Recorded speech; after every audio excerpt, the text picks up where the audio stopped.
नमस्कार दोस्तों, सुभाष की बात में आपका स्वागत है। दरअसल एक शब्द बहुत चलन में होता है, वो होता है ब्यूरोक्रेसी और एक होता है ब्यूरोक्रेट। तो ये ब्यूरोक्रेसी और ब्यूरोक्रेट बनाने के लिए एक परीक्षा होती है, जिसको अगर हम केंद्र स्तर पे कहें तो यूपीएससी की परीक्षा होती है। और उस यूपीएससी की परीक्षा से जो लोग पास होते हैं उसमें अलग अलग नंबर के आधार पे और अपनी प्राथमिकता के आधार पर वो लोग आईएएस, आईपीएस, आईएफएस और अलग अलग सर्विस के लिए सिलेक्ट होते हैं। और एक परीक्षा होती है राज्य की, जिसमें राज्य की पीएससी होती है, जिससे लोग डिप्टी कलेक्टर, डीएसपी और अन्य सेवाओं में जाते हैं। अभी हाल ही में जो देश की सबसे कठिन परीक्षा मानी जाती है, यूपीएससी के नतीजे आए। लाखों प्रतिभागियों के बीच जिन छात्रों ने सफलता पाई, उन्हें बधाई देने वालों का तांता लग गया। कुछ दिन तक वे मीडिया में एक हीरो की तरह पूछे जाएंगे। उनके संघर्ष की कहानी बहुत से लोगों को मोटिवेट करेगी। इस पर अभी पिछले दिनों एक फिल्म भी आई थी, 12वीं फेल। इनके संघर्ष में फिल्में भी बनेगी। इस तरह का मोटिवेशन परीक्षार्थियों के लिए उपयोगी होता है। संघ लोक सेवा आयोग यानी यूपीएससी में 2800 से अधिक उम्मीदवारों को साक्षात्कार के लिए चयनित किया गया, जिनमें से 1016 लोगों को सफलता मिली। मतलब यह है कि 50% से अधिक लोगों को नाकामी यहाँ लगी। ये जो जिन्होंने परीक्षा पास की, हम उनकी बात कर रहे हैं। जो परीक्षा में शामिल हुए उसके आंकड़े बिल्कुल अलग हैं। वो आंकड़े इन आंकड़ों से भिन्न हैं। वो आंकड़े बहुत ज़्यादा हैं। अगर हम उनकी संख्या की बात करें तो वो संख्या जो है वो दरअसल इस पूरी परीक्षा में 13 लाख परीक्षार्थियों ने भाग लिया था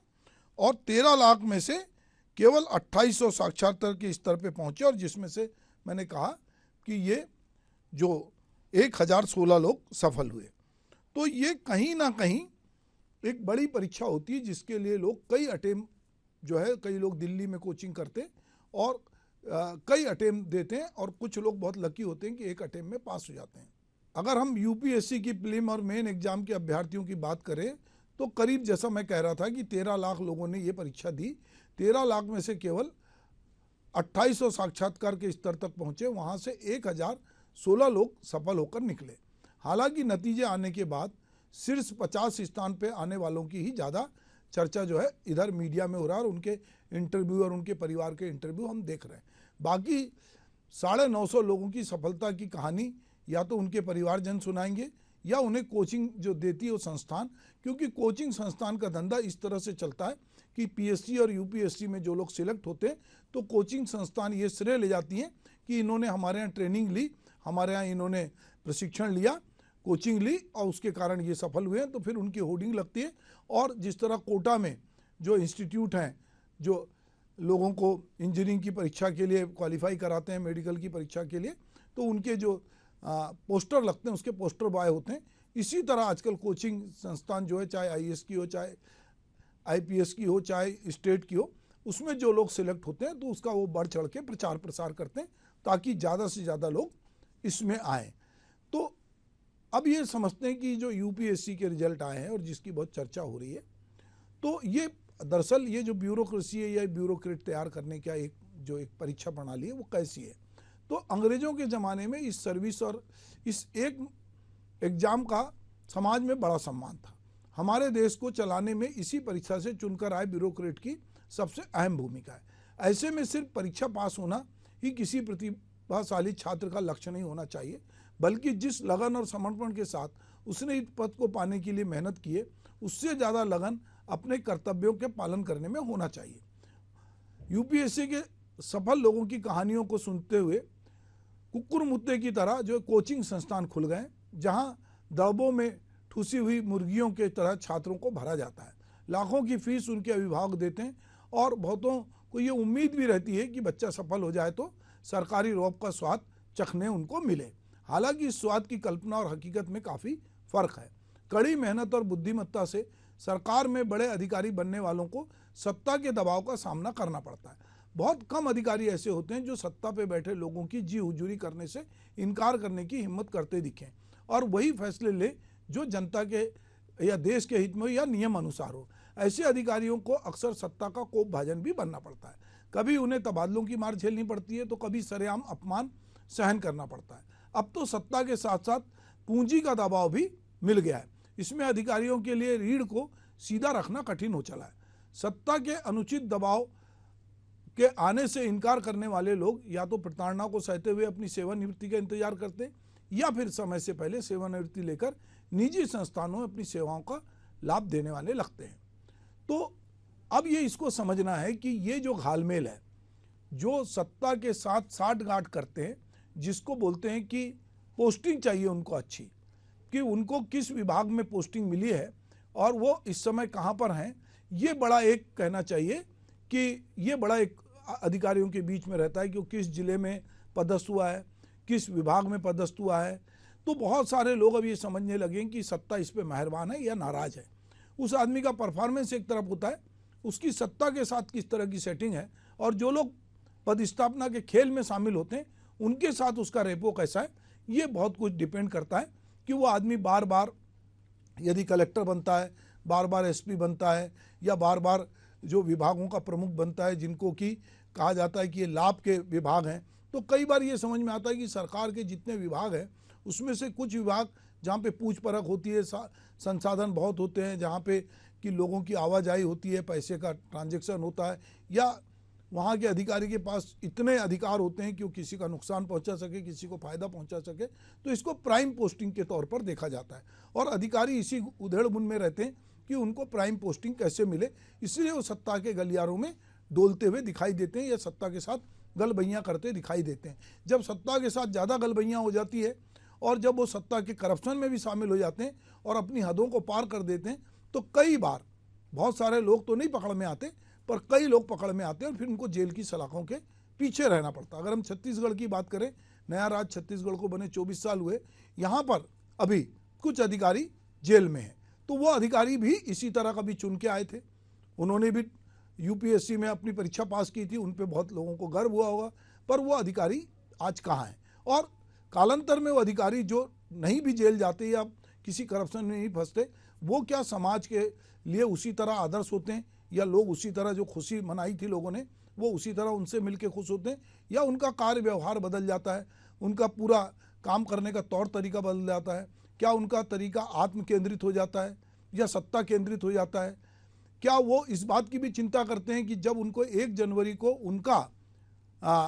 कहना चाहिए कि वेतन में बढ़ोतरी होती है, उनका इंक्रीमेंट लगता है, तो क्या उनके अधीनस्थ को भी समय पे इंक्रीमेंट मिलता है, क्या जैसे उनकी सीआर लिखी जाती है समय पे, क्या नीचे के लोगों के लिए भी उसी तरह की व्यवस्था को मॉनिटरिंग करते हैं, क्या जिस तरह का आचरण वो चाहते हैं कि समाज उनको सम्मान दे रहा है, क्या वो अपने अधीनस्थों को उस तरह का सम्मान देते हैं,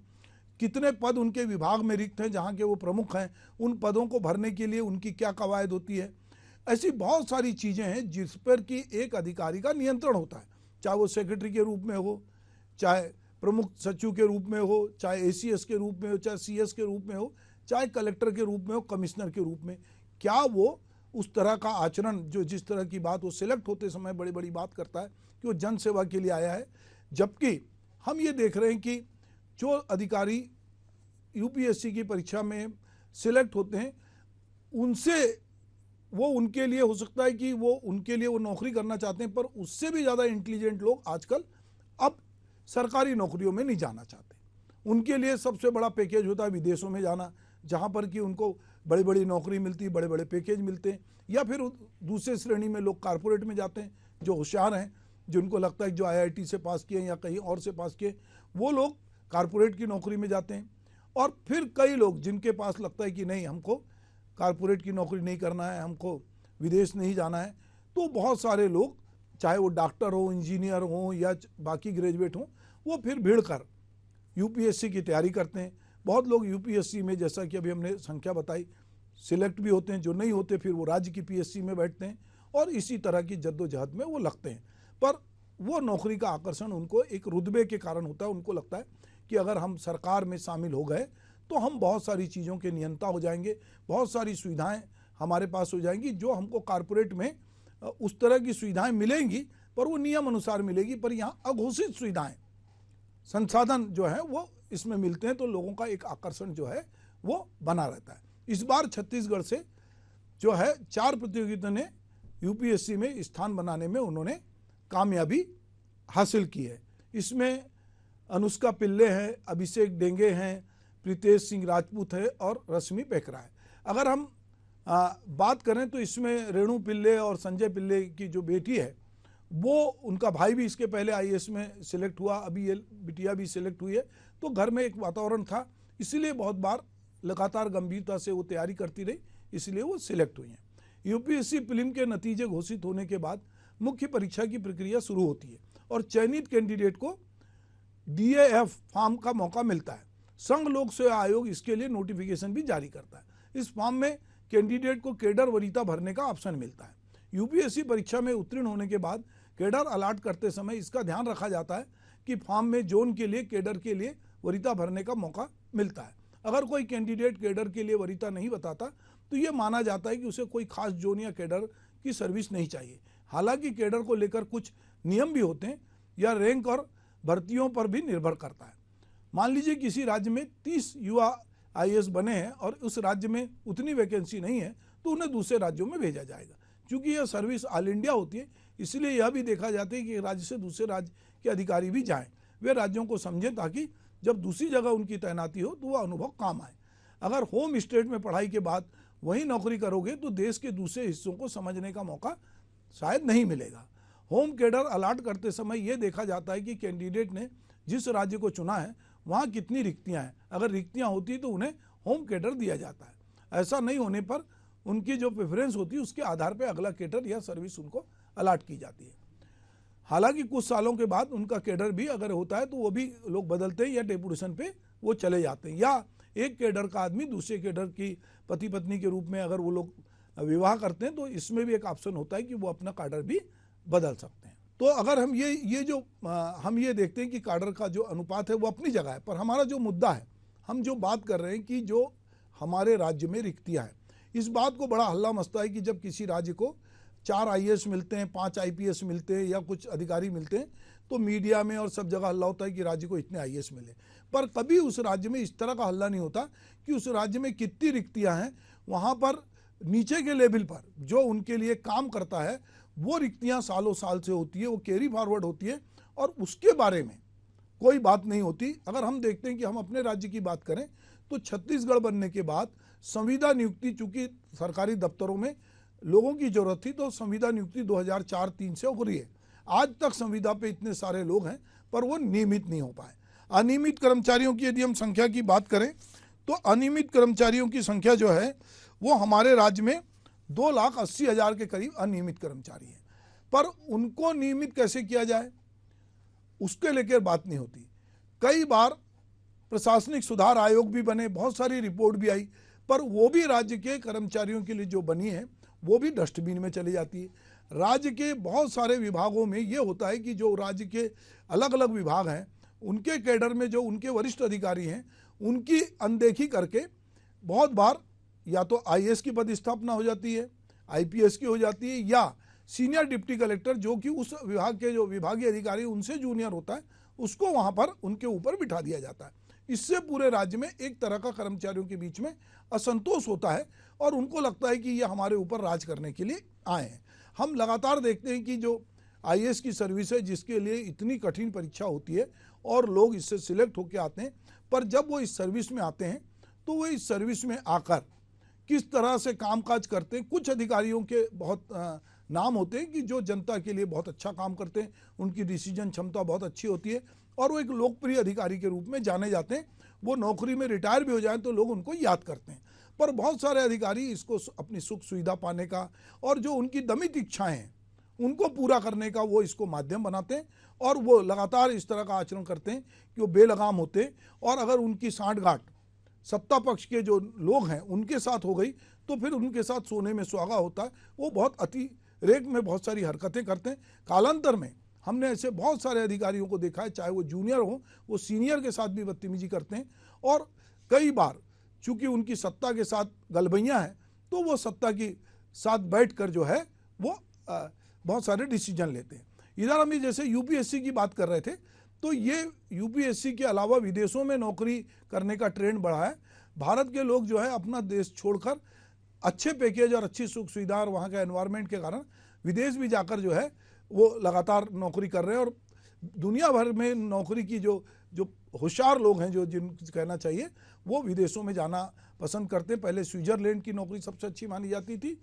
और अब जो है वो सिंगापुर जो है वो नौकरी के लिए अभी लोगों की पसंद में नंबर 1 है। तो यहाँ पर जो है लगातार हम देखते हैं कि जो बहुत हमारे देश का सबसे इंटेलिजेंट या कहना बौद्धिक समाज है, जो लड़के हैं जो पढ़ने में तेज है, वो विदेशों में जाके चाहते हैं कि नौकरी करें। भारत में आने के लिए, नौकरी करने के लिए जो रैंकिंग पूरे देश में तय की आई है, उसमें भारत जो है वो अब 11वीं रैंकिंग थी, लेकिन अब फिर वो पीछे होके अब 8वीं रैंकिंग में भारत पहुंच गया है, जहां पर कि लोग अगर भारत में नौकरी करना है तो उसको 8वीं रैंकिंग में लोग चुनते हैं। हम ये देख रहे हैं कि अलग अलग क्षेत्र के जो बहुत ही इंटेलिजेंट पढ़े लिखे लड़के हैं, उनकी पहली पसंद विदेशों में नौकरी होती जा रही है, दूसरी पसंद कारपोरेट हो रही है, उसके बाद बहुत सारे लोग सरकारी नौकरी के लिए ट्राई कर रहे हैं और वो नौकरी में ट्राई करके उनमें से बहुत सारे लड़के कड़ी मेहनत करके, लड़के लड़कियाँ यूपीएससी का एग्ज़ाम क्रैक करते हैं, उसमें भी कम लोग सफल होते हैं, कुछ लोग पीएससी का एग्ज़ाम सफल करते हैं। इसके बाद जो लोग यूपीएससी का एग्ज़ाम क्लियर करते हैं उनकी कठिन ट्रेनिंग भी होती है, उनको जो है मसूरी में लाल बहादुर शास्त्री एकेडमी में उनकी ट्रेनिंग होती है, पुलिस के लोग हैं तो हैदराबाद में ट्रेनिंग होती है, अलग अलग ट्रेनिंग, फॉरेस्ट के लोग हैं तो उनकी ट्रेनिंग देहरादून में होती है। तो अलग अलग सर्विस की ट्रेनिंग होती है। उनको नीचे लेवल से लेकर, ब्लॉक लेवल से लेकर, तहसील से लेकर जिला स्तर तक सब तरह की ट्रेनिंग दी जाती है, ताकि वो हर तरह के कामकाज को, यदि वो आईपीएस है तो उसको थाने से लेकर जो है अलग अलग ट्रेनिंग दी जाती है और अलग अलग पदस्थापना दी जाती है, ये उम्मीद के साथ कि वे सारे कामकाज को समझेंगे और कामकाज को समझकर वो बेहतर तरीके से काम करेंगे। पर हो ये रहा है कि हम ये देख रहे हैं कि ये जो सर्विस है, इस सर्विस में कुछ लोगों की वजह से इसका अवमूल्यन हुआ है और वो बहुत सारे दबाव में काम कर रहे हैं या बहुत सारे लाभ के लिए काम कर रहे हैं। जिस तरह सिलेक्शन होता है और जिस तरह उनकी जय जयकार होती है, कालांतर में वो जय जयकार कहाँ जाती है और फिर वो जनता के सामने एक अलग तरह के चेहरे के रूप में दिखाई देते हैं। तो इस बार जो यूपीएससी का रिजल्ट आया है उसमें हमारे राज्य से भी लोग सिलेक्ट हुए। हम उम्मीद करते हैं कि जो युवा जनता की सेवा के लिए, उनको लगता है कि ये जो नौकरी है जनता की सेवा करने का सबसे नज़दीकी माध्यम है, वो जो इसमें सिलेक्ट हो रहे हैं तो उनके पास बहुत सारे ऑप्शन थे। वो विदेश में जाके भी बहुत बढ़िया सैलरी पे काम कर सकते थे, वो कॉरपोरेट में भी जाके काम कर सकते थे, वहाँ भी सुख सुविधाएं मिलती। पर यदि उन्होंने जनता की सेवा का माध्यम चुना, यूपीएससी को माध्यम चुना है, तो उनको चाहिए कि वो वाकई में जिस उद्देश्य को लेकर इसमें आए हैं उस उद्देश्य की पूर्ति के लिए काम करें, ना कि कोई भी सरकार उसकी अंधभक्ति में लग जाए, उसके जो कुछ चहेते लोग हैं वो जैसा कहे उनके अनुसार काम करें और फिर बाद में जो है कालांतर में उनकी खबरें जो है अखबारों में और मीडिया में सुर्खियां बने और वो जेल की सलाखों के पीछे रहे। ये भी एक सोचने का विषय है। दूसरा, उनसे जिस तरह की ट्रेनिंग में उनको सद्भाव सिखाया जाता है, उनको बताया जाता है कि आप एज ए ह्यूमन बीइंग किस तरह काम करेंगे, आप एज ए प्रशासनिक अधिकारी लोगों के बीच में किस तरह से काम करेंगे, तो उनका अपने सबऑर्डिनेट के प्रति किस तरह का व्यवहार है, वो जो सुविधाएं अपने लिए चाहते हैं क्या वो अपने नीचे वालों के लिए भी उतने ही उनकी केयर करते हैं।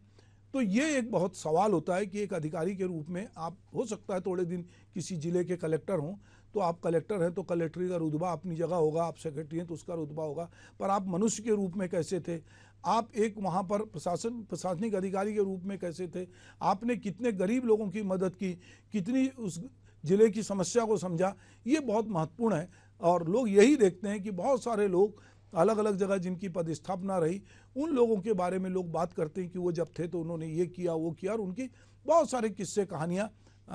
लोगों के बीच मशहूर होते हैं। पर वो सारे किस्से कहानी वो होते हैं जो उन्होंने जनता की मदद के लिए या अपने प्रशासनिक निर्णय के अनुसार उन्होंने तत्काल कोई निर्णय लिया। वो ये नहीं देख रहे थे कि किसी का फ़ोन आएगा, कोई नेता कहेगा तब मैं ये काम करूँगा। उन्होंने अपने बुद्धि विवेक और जो उनके पास कौशल था उससे उन्होंने ये काम किया। वो ये नहीं हुआ कि वो किसी के एजेंट बनकर काम करते रहे, या जब तक सत्ता के शासन से फ़ोन नहीं आएगा या वरिष्ठ नहीं कहेंगे तब तक हम ये काम नहीं करेंगे। तो ये जो सर्विस है इसकी अपनी एक गरिमा है, अभी भी इसका सम्मान है। जब हमारे बीच में कोई